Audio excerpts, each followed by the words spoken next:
2020 Valentine's Day weekend. For the last 2 years, my beautiful wife Nikki and I have been taking a Valentine's Day trip. Last year we headed south to Newport, Oregon. We had a great time checking out all the fantastic sights. We got to check out the Tillamook Air Museum with an incredible World War II display. This display used to reside in some dude's attic, and he went ahead and lent it to the museum so people could enjoy it. As you would expect, their air museum has some really cool airplanes too. They also had helicopters, and you can't forget the train. They also had some pretty cool trucks. After that quick Tillamook stop, we headed down the Horton Coast. It was the first time we both got to experience these spectacular landmarks. Devil's Punch Bowl, Seal Rock,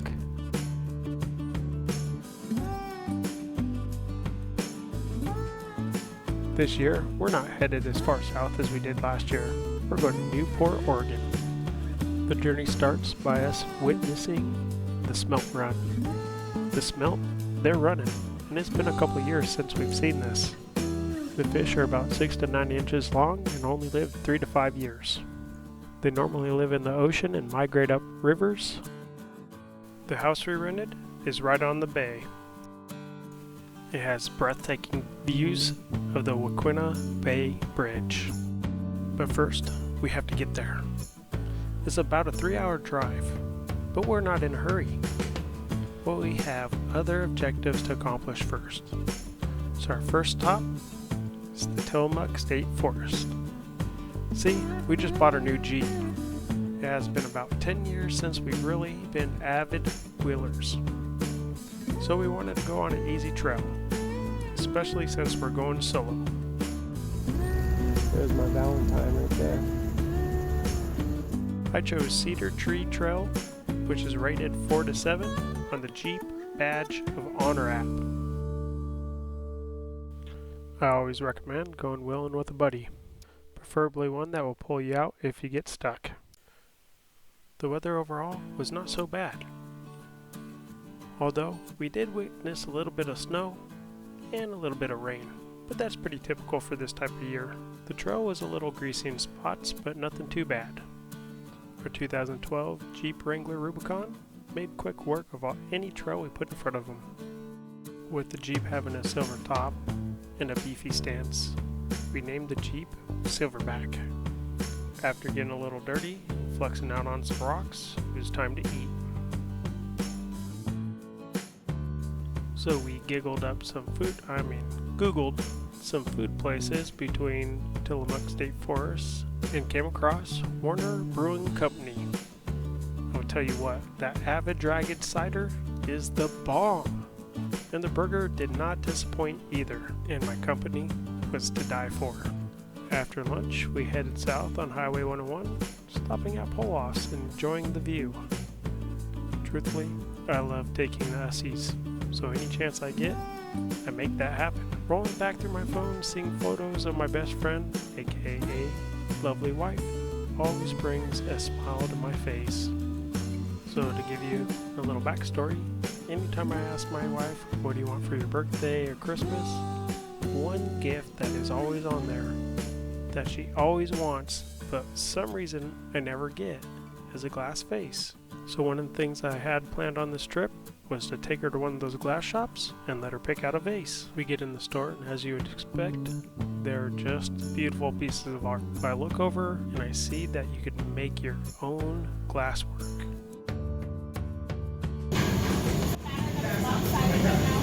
It's actually ruined. We're gonna have to start over again. Oh man.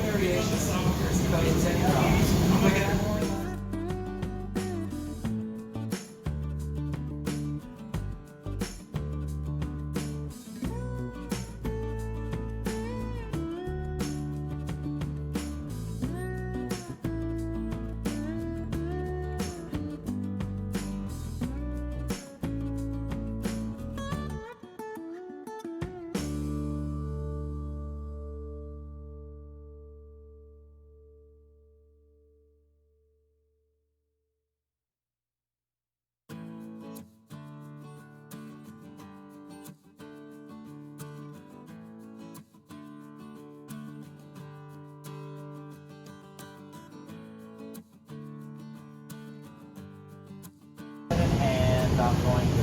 And actually, that's the handle, like a bat. There we go. And a little squeeze down. What I need is a gentle little tap to it. Pops right off. We've got our Horton Coast 2020 stamp. Nice reminder of where and when this beauty was made. Numbers and initials throughout the day tell us who created the work. We've already gone through the entire alphabet, and you're number one. Number one, baby. Thankfully, from the glass shop to the rental was only about 35 minutes. By now, we're pretty hungry, and come to find out, Rogue has a brewery within walking distance. Not only that, they have this kick-ass path to take us there. As you can see here, I'm pretending to capture a picture of my meal, but really taking a picture of true beauty. The food was good, but the drinks were lacking. The next morning, we headed over to the port of Newport after choosing to eat at the coffee house. After crossing over the bridge and making our way down to the bay, we passed this sweet art that we both enjoyed. Check it out. Man, we're glad we picked the coffee house for breakfast.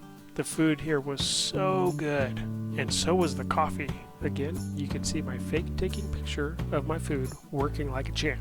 After checking out the docks at Yaquinta Bay, we decided to head to the other side of the bay, where we discovered a whole new world. This underwater world is located at the Horton Coast Aquarium. The steampunk theme that the aquarium had really put a cool edge on all the aquariums. There was a ton of things to see. After being able to touch starfish, stingrays, being silly, and of course taking a ton of pictures, it was time to go on a hike. Right down the street was Wilder mountain biking trails. Truthfully, this was one of the big reasons why I picked this area. We both loved to mountain bike, but unfortunately, I was still recovering from knee surgery. The views here were fantastic. Some of the mushrooms were super big. Salamanders were out in full force. Before we moved to the Pacific Northwest, Nick and I never experienced landscape with so many variations of green. After enjoying the gorgeous but wet outdoors, it was time to get back to the house and have some downtime, and then get ready for dinner. For dinner, we chose to go over to the Clearwater Restaurant. This was poor planning on our part. The place was booked up because it was Valentine's Day weekend. Magically, 2 bar seats opened up and we jumped on it. We got started off with drinks and chips. The food was sensational and well worth the wait. The next morning, we decided to take a walk down the mouth of the bay towards the ocean, taking photos and reminiscing about how great our weekend was.